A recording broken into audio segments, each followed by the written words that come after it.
But we first want to go to reports of multiple people shot at an elementary school in San Bernardino, California. The local fire department confirms multiple victims, but did not provide a count.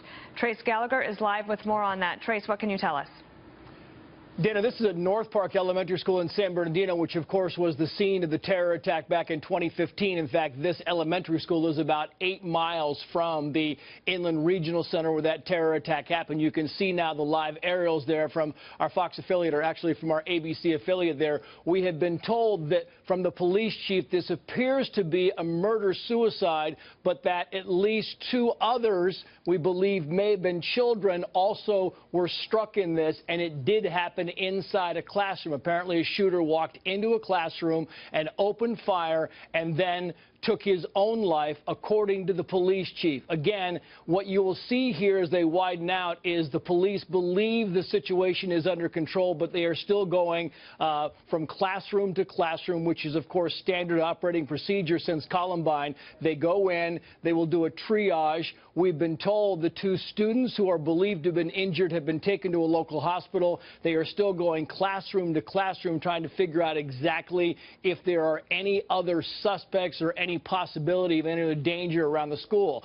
There is a middle school, a high school, and another elementary school nearby. They have been locked down as a precaution.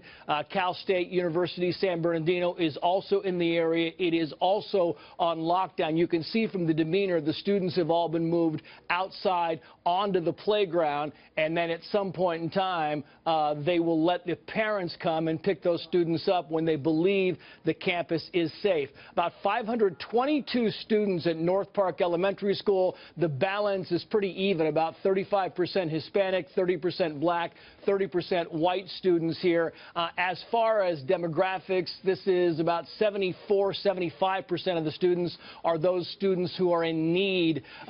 They're from low-income families. Again, as you pan out here, we don't have specific details, but we do know from the police chief that somebody, a suspect, walked into a classroom and opened fire. This is being called a murder-suicide. Exactly how others were struck remains unclear. As we get more information, Dana, we are on the phone with the police chief. We are on the phone with the school, as well as our Fox affiliate, Fox 11, which is now reporting that there are 2 dead. We believe the suspect and the target, the victim, and that 2 are in critical condition. And again, we believe those are students, but that has not yet been confirmed. Dana. Trace, this is a police department that obviously has had the terrible terrorist attack that it had to deal with. Did it change any of its procedures after that in order to deal with a reaction, to react to something like this? Even if this is not terrorist related, the police department seems to have at least moved the students out to safety, and we certainly hope that the 2 that are in critical condition survive their injuries.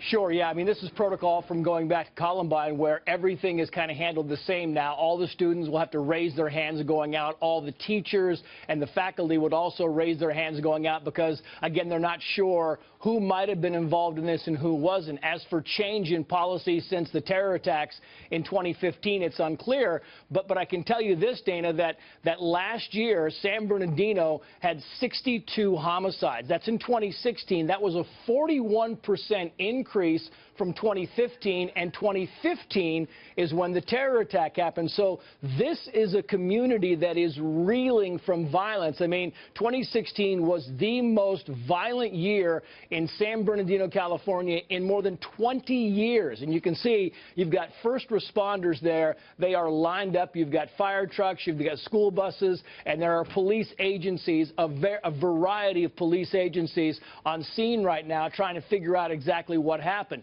Remember, what they do in these situations is they clear the school first of all the students. They get everybody either hunkered down or out of the building if you are in close proximity to a door, and then they start going classroom to classroom, making sure that the students are safe, and when they are safe, they get them moved out. As far as the information we have, again, the police chief is the one who tweeted that he believes this is a murder-suicide, some type of domestic incident.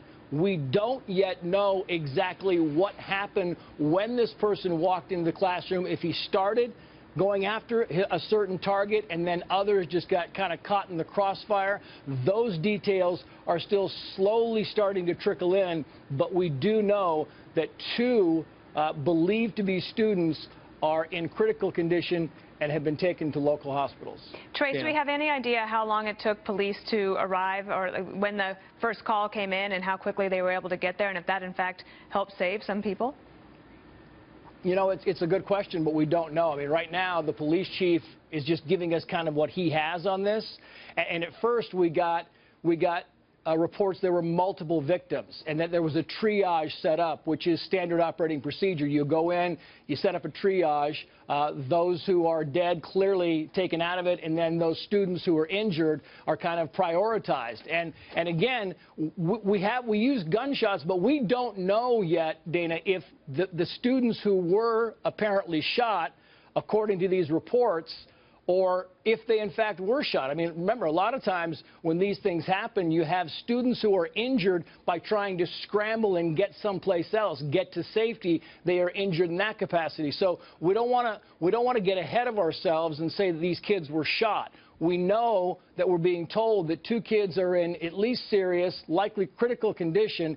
It appears there was gunfire in this classroom. It appears from the reporting we're getting, these two students were shot, but that has not yet been confirmed by a hospital, by the school district, or the police chief. So we're still waiting on these types of information, details, before we get any parents you know, more afraid than they already clearly are. We want to make sure we're very specific about exactly what happened and what we know happened inside that classroom. We do know that it did happen inside a classroom. There are more than 500 students in this school. You can see most of them are now out on the grounds. Other schools have been placed on lockdown. The local university has been placed on lockdown.